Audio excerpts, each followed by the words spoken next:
So we have a couple reports, one from Bleacher Report, one from, is it Ian Begley?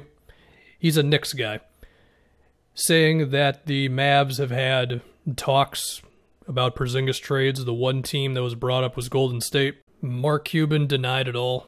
The awkward thing right now is, given Porzingis' health and his contract, I'm not really sure what Dallas could get for him. I mean, there's reason to want to get off of him because the uncertainty that he's just not going to be there for you over the next few years. I mean, yeah, his potential is very high, but if you could guarantee yourself just a pretty good player in return for him, there's reason to do that right now. But all of the fears that Dallas has about Porzingis' future, that would just get carried on to the new team if they found a trade for him. So it is kind of a tough spot to be in, and it would just come down to what teams were willing to give you. I mean, we saw this Warriors report, and I mean, it would probably be Wiggins as the heart of the move. I could see the Warriors just being like, you know what, we'd prefer Wiggins right now, because the fear of Porzingis actually being out there, of course. The other one would be some Wiseman-Kelly Oubre trade, but I also think the Warriors would rather just have Wiseman than deal with the Porzingis thing. Also, the Warriors are expensive, as we know. And whenever I start to think of a trade, as I look around and I think, well, who could Dallas actually want on this team that they think would make them better?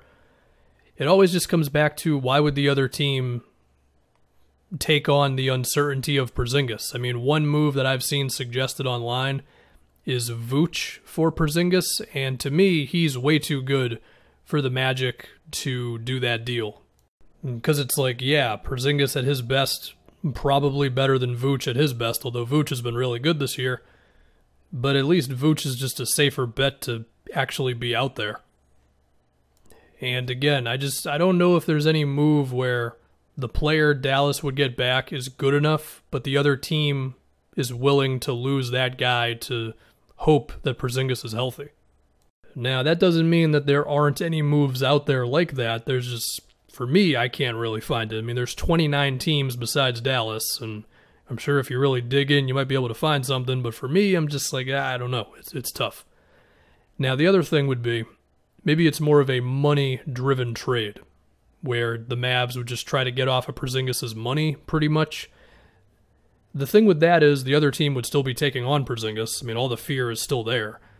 The other thing is, in this scenario, I don't know if Dallas would be getting back any real impact players or assets. I mean, one move that I just randomly thought of, just because I'm thinking of anything right now, is like Miami, where it's Iguodala and Kelly Olynyk. Because Iguodala's on a team option, Olynyk is on the last year of his contract.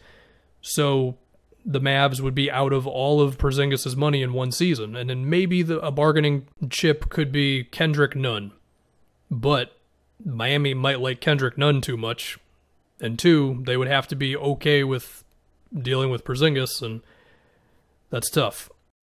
Another move that I'm not really suggesting, but I'm just trying to think of anything here, would be Eric Gordon and Dante Exum for Porzingis. The idea for Houston is they hope Porzingis is healthy and they got themselves a potentially really good young player. Well, he's like 25, whatever. And then for Dallas, it's Exum's money is gone after this year. Eric Gordon, yeah, he's on a bit of a contract, but it's less money than Porzingis because you were going to be paying a big contract over that time frame anyway. And Gordon actually has one less year on his contract than Porzingis does. But Gordon has also had health problems himself, so would Dallas be changing their situation that much? They would at least be a little cheaper.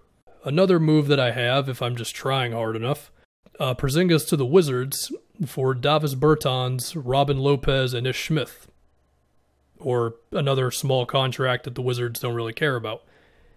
The idea is Bertans' contract, same length as Porzingis's, but much cheaper, and you get out of the Lopez and whatever else contract pretty fast, and then the Wizards hope that Porzingis is good. I'm going to move on from trades that I don't think are going to happen, and just talk about Dallas as a whole. As far as the rest of this season, we'll see. I mean, it's crowded down there in the deepness of the Western Conference playoffs. Maybe they get the play-in. Maybe they get all the way to the 6th seed. Who knows? They're only 3 games behind the Spurs right now. But when we think about Dallas and just moves, I mean, this is maybe the last offseason they have to really make a swing, because after next season, Luka is going to get his max contract. Now, well, he's going to get it this offseason, but you know what I mean. Now, it is maybe still possible for them to have money to make a play in free agency, like in 2023 and beyond, but they would have to strip the roster of almost everything besides Luka and KP if he's still on the team. And I just don't know if they're going to be willing to do that. Maybe they would. I mean, it's been done. The Celtics changed rosters almost completely in one offseason. We remember that. But it is tough. And so you have this John Collins rumor, which I'm a little surprised by just because Porzingis is on the team, but I guess I'm not too surprised because Dallas, they just want to get talent, right?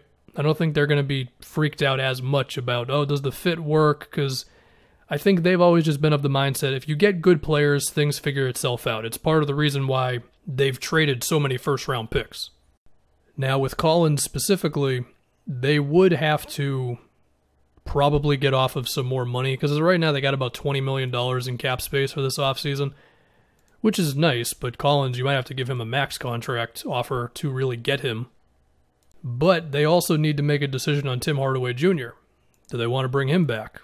I believe Hardaway's cap hold is $28 million, so that would make it pretty tough to go for somebody like Collins. But Hardaway's been pretty damn good for them. I think he's one of the few guys on this team who has been healthy and is a real threat from outside, not just a guy who's kind of okay from three. Now there's this Andre Drummond, is it a rumor, is it chatter? I don't totally know. There's been enough conversation around it. Maybe there's something actually there. I mean, they could get to Drummond's money, because you don't have to get exactly to Drummond's 28. You got to get to like 23, I think it is.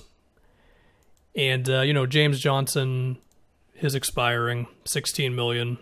Boban makes 3.5. Willie Cauley-Stein makes 4. You can get there. We'll see. I mean, Carlisle likes his run, jump, and dunk centers. Maybe.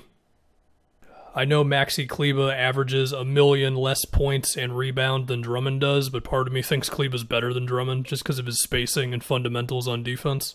Should also be said, Cleveland would probably want a second rounder for Drummond or something. Also, if the Mavs are actually going to trade for Drummond, what do they envision re-signing him to? Because I have to guess they wouldn't just want him for the rest of this year. Maybe they would, but I don't know. And then while all this is happening, they're going to have to consider like bringing Dorian Finney-Smith back after next season, who was kind of crucial for them last year, and his threes have been a bit better lately. It's just a roster where you could kind of see anything happening, I feel like. Do they think the Josh Richardson thing can work, or do they want to get off of him? There's a lot of decisions to be made around Luka, and we'll just see. I'm not really predicting anything, to be honest.